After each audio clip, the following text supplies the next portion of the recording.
आदमी चट्टान के किनारे पर फंसा हुआ था, डगमगाता हुआ पैरों के नीचे समुद्र की तरह जमा हुई बारिश के पानी को देख रहा था। बचने के लिए उसने बिना हिचकिचाए अपने हाथ छोड़ दी।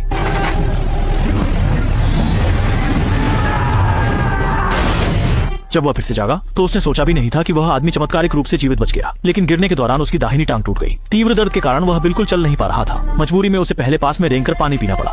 रास्ता जारी रखने के लिए उसने अपनी टांग को दो पत्थरों के बीच में फंसाया और जोर से मोड़कर उसे वापस ठीक किया। फिर एक शाखा को टांग के साथ बांधकर उसे एक स्प्रिंट बना लिया, लेकिन तभी उसने देखा कि पहाड़ी पर कुछ भेड़िए हैं और खतरा भांपकर वह तुरंत भागने लगा। रात में भी वह केवल पेड़ पर छुपकर थोड़ी देर आराम करने का साहस कर पाया। अगले दिन उसने पेट भरने के लिए केंचुए पकड़े, लेकिन आश्चर्य की बात यह थी कि भूखे भेड़िए उसका पीछा कर रहे थे।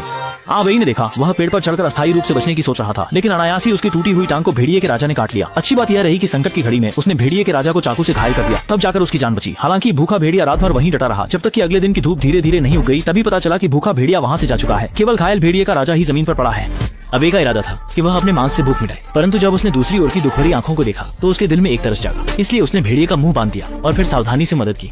उसने ध्यान से घाव को साफ किया। आवे की सावधानी पूर्वक देखभाल के बाद भेड़िया राजा की चोट काफी हद तक ठीक हो गई। जब आवे उसे पानी देने की तैयारी कर रहा था तो भेड़िया राजा ने उसका सामना दांत दिखाते हुए किया। आवे ने इसे देखकर संकेत दिया कि उसकी कोई बुरी मंशा नहीं है। तब जाकर भेड़िया राजा ने अपनी सावधानी छोड़ी और पानी पीने लगा।